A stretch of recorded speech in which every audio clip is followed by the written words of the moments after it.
महाराष्ट्राचे ज्येष्ठ कवी आणि लेखक विष्णू वामन शिरवाडकर म्हणजेच कुसुमाग्रज यांचा जन्मदिवस दरवर्षी दिनांक 27 फेब्रुवारी मराठी भाषा गौरव दिन म्हणून साजरा केला जातो। हा दिवस महाराष्ट्राची ओळख असलेल्या मराठी भाषेचा गौरव करण्यासाठी आणि तिचा सन्मान करण्यासाठी साजरा केला जातो। याच मराठी भाषा गौरव दिनाचे औचित्य साधून महाराष्ट्र राज्य साहित्य आणि संस्कृती मंडळाच्या नवलेखक अनुदान योजनेअंतर्गत निवड झालेल्या श्री सुधीर शास्त्री यांच्या स्वरचित माणूस या मराठी काव्यसंग्रहाच्या प्रकाशनाचा शासकीय कार्यक्रम दिनांक 27 फेब्रुवारी 2024 रोजी यशवंतराव चव्हाण सभागृह मुंबई येथे मुख्यमंत्री माननीय श्री एकनाथ शिंदे यांच्या शुभ हस्ते व मराठी भाषा मंत्री माननीय श्री दीपक केसरकर यांच्या प्रमुख उपस्थितीत संपन्न झाला। या कार्यक्रमात सुधीर शास्त्री यांनी माननीय मुख्यमंत्री महोदयांचे पुष्पगुच्छ देऊन स्वागत केले।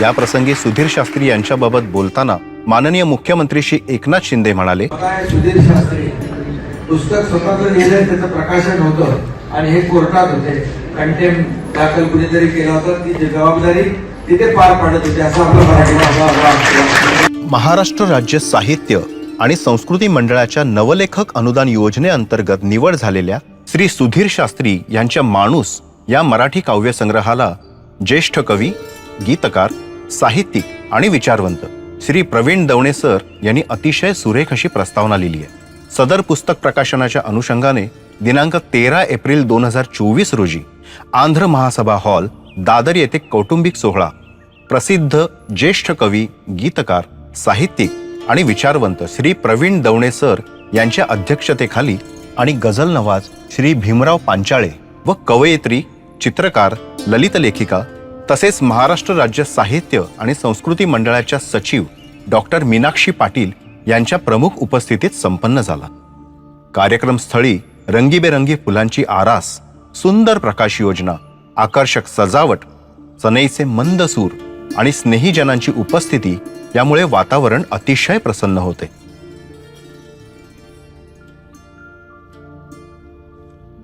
कार्यक्रमाची सुरुवात मान्यवरांच्या हस्ते दीप प्रज्वलनाने आणि सरस्वती पूजनाने झाली।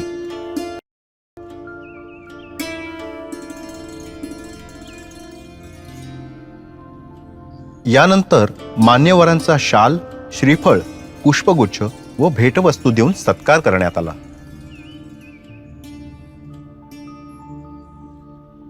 शंभरहून अधिक पुस्तके व कविता संग्रह, 2000हून अधिक गीते लिहिलेले ज्येष्ठ कवी, उत्तम वक्ते श्री प्रवीण दवणे यांचा सत्कार श्री व्यंकटेश भट सहसचिव यांच्या हस्ते करण्यात आला। मराठी गझलांची पताका खांद्यावर घेऊन संपूर्ण महाराष्ट्रात, देशात इतकेच नव्हे तर जगभरात मराठी गझलेचा प्रचार आणि प्रसार करणारे गझल नवाज श्री भीमराव पांचाळे यांचा सत्कार श्री संजय देगावकर सहसचिव यांच्या हस्ते करण्यात आला। उत्तम कवयित्री, लेखिका, चित्रकार आणि कुशल प्रशासक तसेच महाराष्ट्र राज्य साहित्य सांस्कृतिक मंडळाच्या सचिव म्हणून कार्यरत असलेल्या डॉक्टर श्रीमती मीनाक्षी पाटील यांचा सत्कार श्रीमती कीर्ती शास्त्री यांच्या हस्ते करण्यात आला। अनघा प्रकाशनाचे श्री मुरलीधर नाले यांचा सत्कार श्री कैलाश बिलोणीकर सहसचिव यांच्या हस्ते करण्यात आला। हा काव्यसंग्रह अचूक व निर्दोष व्हावा म्हणून मुद्रित तपासणीचे काम काटेकोरपणे करणाऱ्या श्रीमती उमाताई नाबर यांचा सत्कार श्रीमती कीर्ती शास्त्री यांच्या हस्ते करण्यात आला। या काव्यसंग्रहाचे आकर्षक मुखपृष्ठ व कवितांना साजेशी चित्र रेखाटणारे चित्रकार श्री नितीन निगडे यांचा सत्कार श्री मंगेश शिंदे सहसचिव यांच्या हस्ते करण्यात आला। या काव्यसंग्रहाच्या टंकलेखनाचे व अक्षर जुळवणीचे काम श्री जीवन सुतार व श्री किशोर पोद्दार यांनी अतिशय अचूकपणे केले। यावेळी उपस्थित श्री किशोर पोद्दार यांचा सत्कार श्री चंद्रशेखर तरंगे उपसचिव यांच्या हस्ते करण्यात आला। त्यानंतर सुधीर शास्त्री लिखित माणूस या काव्यसंग्रहाचे मान्यवरांच्या हस्ते विमोचन करण्यात आले।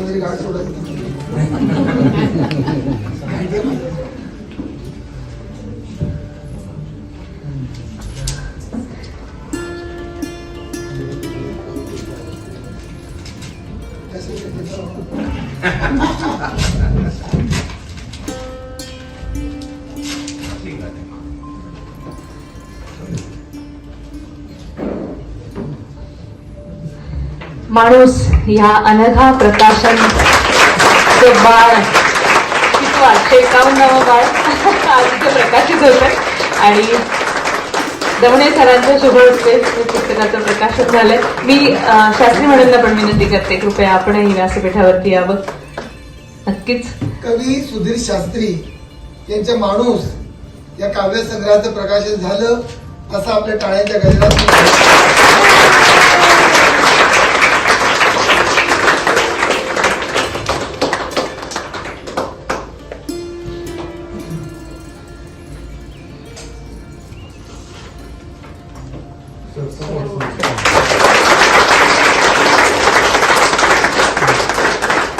कार्यक्रमाच्या सुरुवातीला श्री सुधीर शास्त्री यांनी आपले मनोगत व्यक्त केले.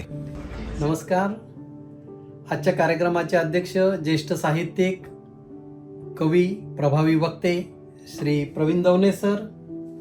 आजच्या कार्यक्रमाचे प्रमुख पाहुणे गझल नवाज श्री भीमराव पांचाळे सर, कवयित्री, चित्रकार व महाराष्ट्र राज्य व साहित्य सांस्कृतिक मंडळाच्या सचिव डॉक्टर मीनाक्षी पाटील मॅडम, अनघा प्रकाशनाचे श्री मुरलीधर नाले साहेब व आजच्या या कौटुंबिक कार्यक्रमासाठी आवर्जून उपस्थित असलेले सर्व स्नेहीजन, आप्तस्वकीय व मित्रमंडळी.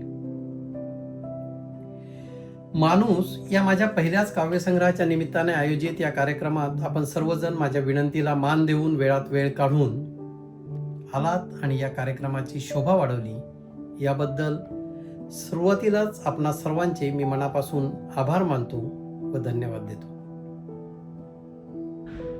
हा माझा पहिलाच काव्यसंग्रह प्रसिद्ध होत असल्याचा जितका आनंद मला होत आहे त्यापेक्षा कितीतरी जास्त आनंद होणार आहे असे माझे मित्रमंडळी, आप्तस्वकीय व स्नेहीजन या कार्यक्रमाला आज उपस्थित आहेत. कविता केव्हा रुजते, ती कधी भेटते, कुठे सुचते, खरं तर हे एक कोडच आहे. याबाबत माझ्या एका कवितेमध्ये ही प्रोसेस शब्दबद्ध करण्याचा मी प्रयत्न केला आहे. सुरुवातीला ती कविता मी आपल्याला ऐकवतो. दूरवर कोठून तरी शब्दांचे पक्षी उडत येतात, दूरवर कोठून तरी शब्दांचे पक्षी उडत येतात, रुंजी घालतात भोवताली, मग ठाव मनाचा घेतात. एक दोरी बांधलेली रांगेत जाऊन बसतात, एक दोरी बांधलेली रांगेत जाऊन बसतात, त्यांनाच कळते चुकली जोडी, चटकन जागा बदलतात. त्यांनाच कळते चुकली जोडी, चटकन जागा बदलतात. एकदा सार जुळलं की गोड किलबिलाट करतात, एकदा सारं जुळलं की गोड किलबिलाट करतात. एकाग्रपणे पाहतो मी आणि मला कविता सुचतात, एकाग्रपणे पाहतो मी आणि मला कविता सुचतात. कॉलेज जीवनात असताना कविता मला पहिल्यांदा भेटली. त्यावेळी 2-4 ओळी सुचायच्या आणि त्या मी नामवंत कवींच्या नावाने आमच्या मित्रांना त्या कविता ऐकवायचो. त्याची दाद मिळायची, कारण त्यावेळेस माझी कविता आहे म्हटल्यावर कोणी ऐकलं नसतं, म्हणून मी ते नामवंत कवींचा त्यावेळेस वापर करून घेतला. मग अशा सुचलेल्या कविता वेगवेगळ्या ठिकाणी मी लिहून ठेवल्या होत्या. कोविड काळामध्ये आपण सगळेजण घरात बंद होतो, त्यावेळेस घर आवरताना अशा जुन्या नव्या डायऱ्या मला भेटल्या आणि त्या सगळ्या त्याच्यावर लिहिलेल्या कविता ह्या एकत्रित केल्यानंतर असं जाणवलं की ह्याचा एखादा संग्रह होऊ शकतो. मग सर्वप्रथम मी या सर्व कविता एकत्र करून दवणे सरांकडे गेलो, दवणे सरांची भेट घेतली. त्यांनी अतिशय मोकळेपणाने मला वेळ दिला. मला अजूनही आठवतं, आम्ही जवळपास 2-2.5 तास दवणे सरांकडे या कवितांवर चर्चा करत होतो. त्यावेळेस त्यांनी मला बरेच बारकावे कवितांमधले सांगितले आणि अनेक मला त्यांनी मोलाचं मार्गदर्शन केलं आणि त्यामुळेच आज आपल्या हातामध्ये हा काव्यसंग्रह मला सोपविता येत आहे. काव्यसंग्रह प्रकाशित करणे हे वाटते तेवढं सोपं काम नाहीये. हे अतिशय जिकरीचं काम आहे. ज्यावेळेस आपण याला सुरुवात करतो त्यावेळेस जाणवतं की काव्यसंग्रह प्रकाशित करणं खरोखरच किती अवघड आहे. परंतु अनेक जवळचे मित्र व स्नेहीजनांनी मला वेळोवेळी सहकार्य केलं, मोलाचं मार्गदर्शन केलं. त्यामुळेच मला हा काव्यसंग्रह आपल्यापर्यंत पोहोचवता आला. हा काव्यसंग्रह साकारताना सर्वप्रथम दवणे सरांचं मोलाचं मार्गदर्शन मिळालं. खरं तर तिथूनच ही प्रोसेस सुरू झाली काव्यसंग्रह तयार करण्याची. आणि मग सरांनी मला जे मोलाचं मार्गदर्शन केलं, आम्ही अनेक वेळा भेटलो, अनेक वेळा चर्चा केल्या आणि मग त्यामुळेच हा काव्यसंग्रह आता तयार झालेला आहे. तर दवणे सरांचं मी आभार मानायच्या ऐवजी सदैव त्यांच्या ऋणामध्येच राहण्याचं मी पसंत करेन. त्यामुळे मी औपचारिकता म्हणून दवणे सरांचं आभार मानत नाही, त्यांच्या ऋणामध्ये राहणं मला अधिक पसंत करेन मी. त्यामुळे सर, आपलं मार्गदर्शन असंच मला पुढे पण नेहमी मिळू द्या अशी माझी विनंती आहे. हा काव्यसंग्रह अचूक आणि निर्दोष व्हावा म्हणून मुद्रित तपासणीचे काम आमच्या उमाताई नाबर मॅडम यांनी अतिशय काटेकोरपणे केले. त्यातले छोटे छोटे बारकावे, ऱ्हस्व, दीर्घ, उकार, वेलांटी त्यांनी बारीक बारीक तपासून मला वेळोवेळी दिले. अनेक वेळा त्याबद्दलही आम्ही चर्चा केली की शब्दाचा अर्थ कसा बदलतो हे त्यांनी मला सांगितलं. उकार वेलांटी बदलली की शब्दाचा अर्थही कसा बदलतो किंवा त्याचे बारकावे सुद्धा त्यांनी सांगितले. त्यामुळे त्यांचा देखील मी मनापासून आभारी आहे. या काव्यसंग्रहाचे टंकलेखनाचे आणि अक्षर जुळवणीचे काम श्री जीवन सुतार आणि श्री किशोर पोद्दार यांनी केले आहेत. किशोर पोद्दार आज या कार्यक्रमाला उपस्थित आहे, त्यांचे देखील मी मनापासून आभार मानतो. या काव्यसंग्रहाचं आकर्षक मुखपृष्ठ आणि कवितांना साजेशी चित्र काढण्याचं काम हे थोडं काम अवघड होतं. पण निगडे सर आणि आम्ही अनेक वेळा एकत्रित बसलो, चर्चा केली. त्या कवितेमागचा भाव काय आहे हे आम्ही चर्चा केली आणि त्या भावाला अनुरूप चित्र कसं काढता येईल. एखादं माणसाचं किंवा मुलाचं जरी चित्र काढलं तरी तो मुलगा उदास आहे का, तो मुलगा हसतोय का, तो आनंदी आहे का, हे सुद्धा बारकावे त्यांनी त्या चित्रामध्ये अतिशय तपशीलवारपणे रेखाटले आहे. त्यामुळे निगडे सरांचं देखील मी मनापासून आभार मानतो. आणि पांचाळे सरांचा उद्याचा पुण्याचा कार्यक्रम आहे, त्यामुळे त्यांना पुण्याला जायचं होतं. परंतु माझ्या विनंतीला मान देऊन त्यांनी सुद्धा वेळात वेळ काढून या कार्यक्रमाला उपस्थित राहण्याचं मान्य केलं. त्याबद्दल मी पांचाळे सरांचे देखील मनापासून आभार मानतो. आणि सर्वात शेवटी आणि अतिशय महत्त्वाचं म्हणजे महाराष्ट्र राज्य साहित्य आणि सांस्कृतिक मंडळाने नवलेखक अनुदान योजनेअंतर्गत माझ्या या काव्यसंग्रहाची निवड केली आणि तो काव्यसंग्रह महाराष्ट्र शासनाने प्रकाशित केला. याबद्दल मी महाराष्ट्र राज्य साहित्य आणि सांस्कृतिक मंडळाचे अतिशय मनापासून आभार मानतो. आणि यानंतर हा काव्यसंग्रह महाराष्ट्र राज्य शासनाने प्रकाशित केल्यामुळे आपल्यापर्यंत मला पोहोचवता आला. त्याबद्दल परीक्षक आणि मंडळाचे सर्व अधिकारी यांचे देखील मी मनापासून आभार मानतो. माझा हा काव्यसंग्रह प्रकाशित झाला म्हणजे मी अगदी कवी वगैरे झालो अशी माझी अजिबात धारणा नाही. आयुष्यातले सुखदुःख, आपल्या सभोवताली घडणाऱ्या घटना ह्या मी या काव्यसंग्रहाच्या या कवितांच्या माध्यमातून शब्दबद्ध करण्याचा एक प्रयत्न केला आहे. या काव्यसंग्रहातील कविता ह्या आपल्या सर्वांना भावतील आणि आपल्या जगण्याच्या प्रवासात सदैव साथ करतील अशी मला आशा आहे. आता मी माझे मनोगत आटोपते घेतो, कारण मला माहीत आहे आपण सगळेजण आतुरतेने ज्या क्षणाची वाट पाहत आहेत ते म्हणजे दवणे सरांचे विचार आपल्या सर्वांना ऐकायचे आहे. आणि त्यानंतर अर्थातच गझल नवाज श्री भीमराव पांचाळे सर आहेत आणि भाग्यश्री पांचाळे आहे, यांची गझल गायनाचा कार्यक्रम देखील आपल्याला सर्वांना ऐकायचा आहे आणि त्यासाठी आपण सर्वजण उत्सुक आहात. म्हणून मी माझं मनोगत आटोपतं घेतो.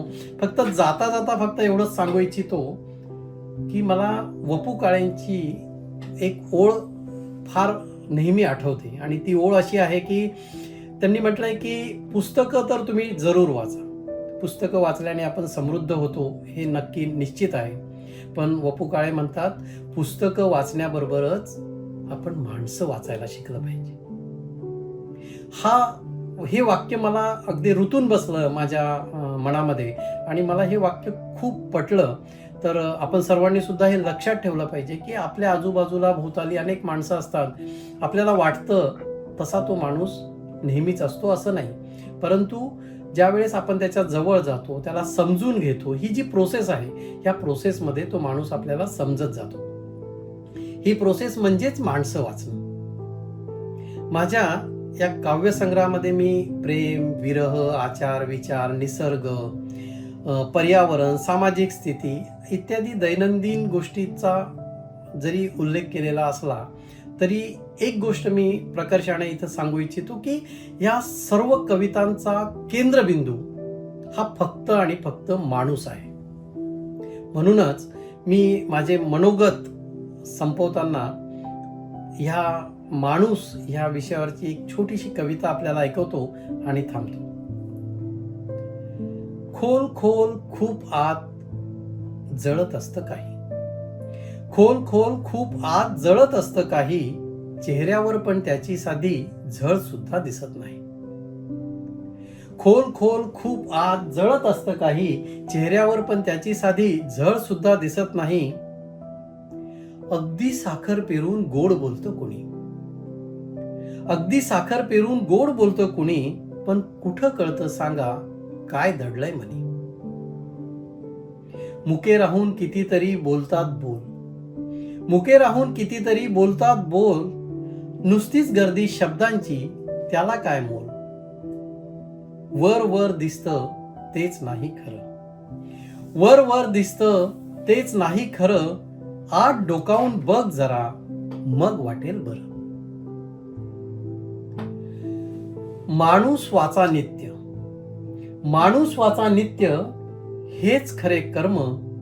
माणसापेक्षा सांगा कोणता मोठा धर्म, माणसापेक्षा सांगा कोणता मोठा धर्म.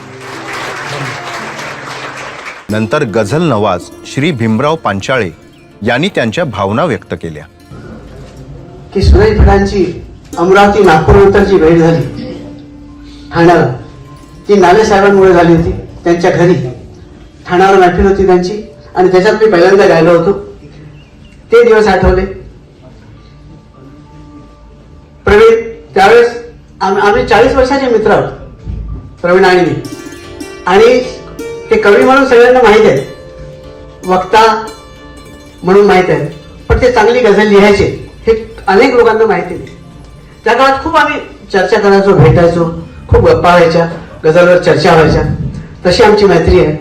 आज ही गझलने जोडलेली माणसं, गझलने दिलेलं गणगोत इतक्या मोठ्या संख्येने भेटेल आणि सगळ्यांना निवांत सगळ्यांमध्ये चर्चा करता येईल, मिसळता येईल, ऐकवता येईल, पेश करता येईल, असा हा क्षण आहे.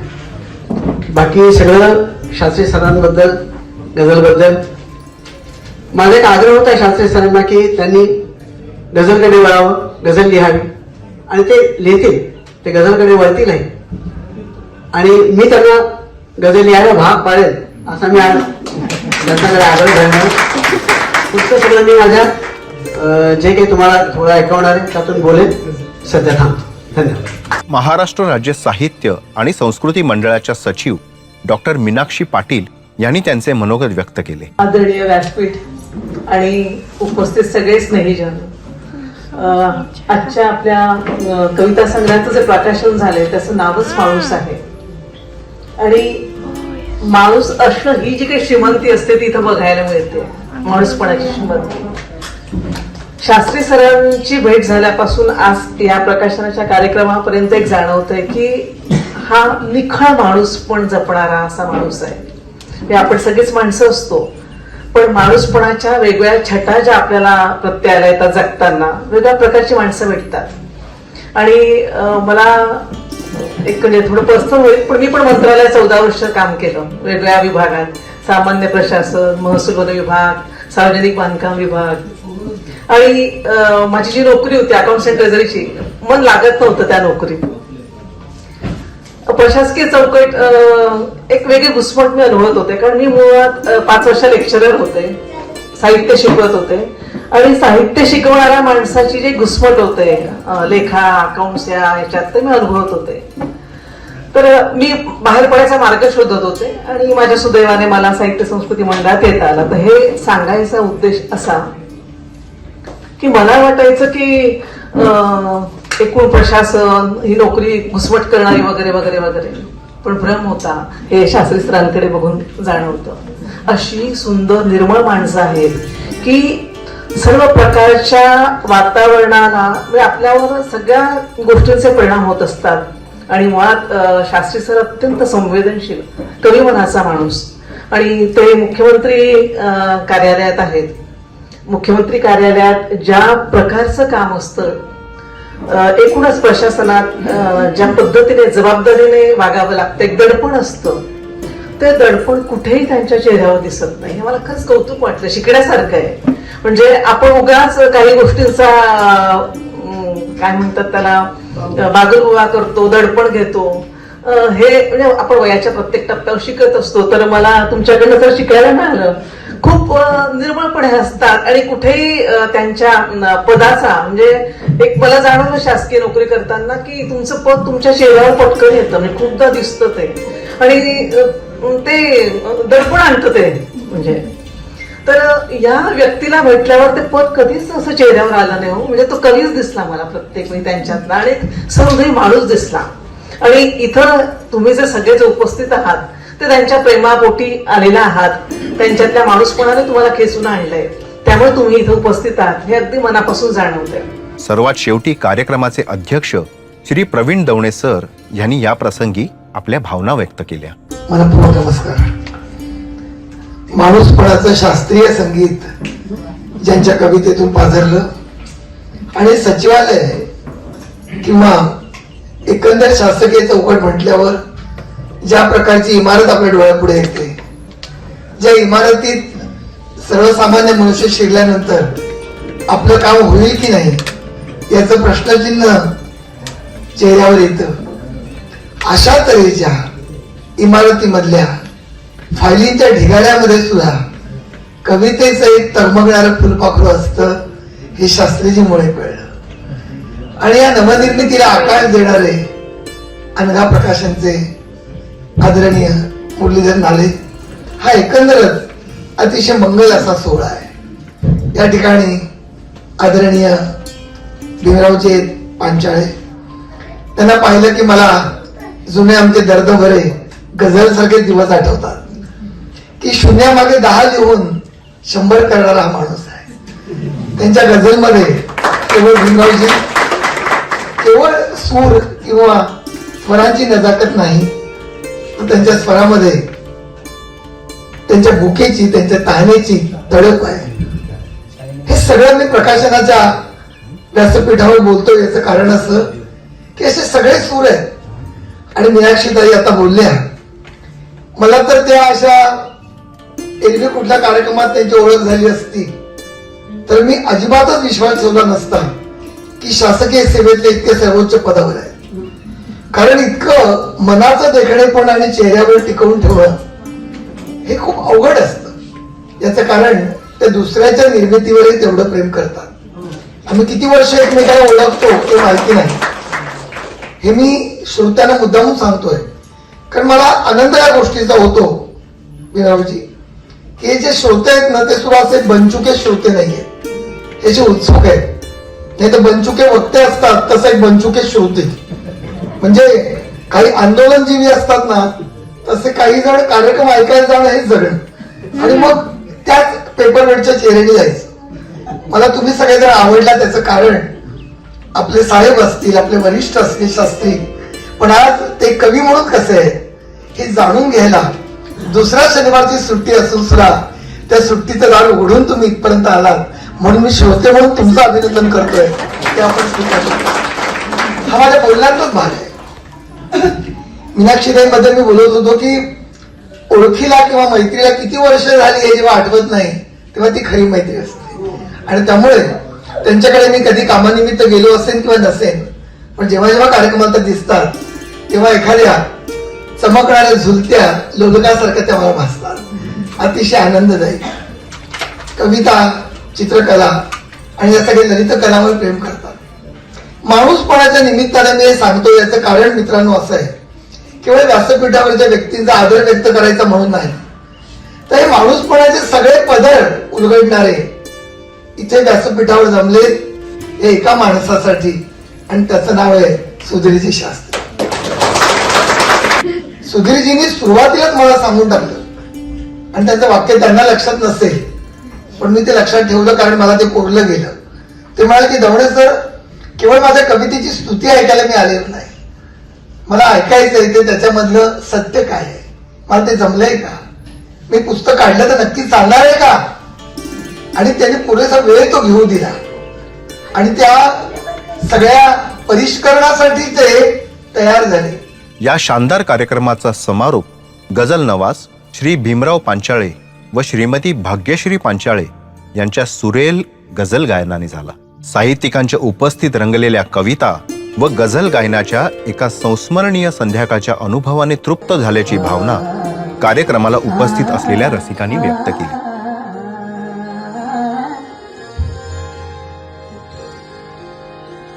जो नको तो प्रकार मी केला, जो नको तो जो नको तो प्रकार मी केला. या जगाचा विचार मी केला, जो नको तो प्रकार मी केला.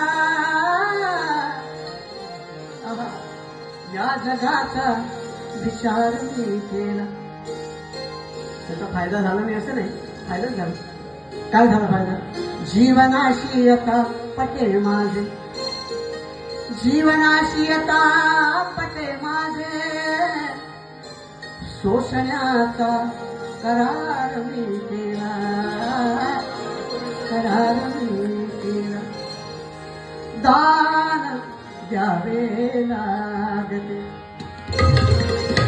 जीवनाला, दान द्यावे लागते, दान द्यावे लागते जीवनाला, दान द्यावे लागते जीवनाला, दान द्यावे लागते, दान द्यावे लागते. जरी ह्या जीवनाचा राग आहे, जरी ह्या जीवनाचा राग आहे, तरीही श्वास घेणे भाग आहे. दान द्यावे लागते जीवनाला, दान द्यावे लागते. शोषतो हासून माझी दुर्दशा, शोषतो हासून माझी दुर्दशा. हीच माझ्या जिंदगानीची नशा, दान द्यावे लागते जीवनाला, दान द्यावे लागते. श्वास संपेतो, श्वास संपेतो, श्वास संपेतो. जगारे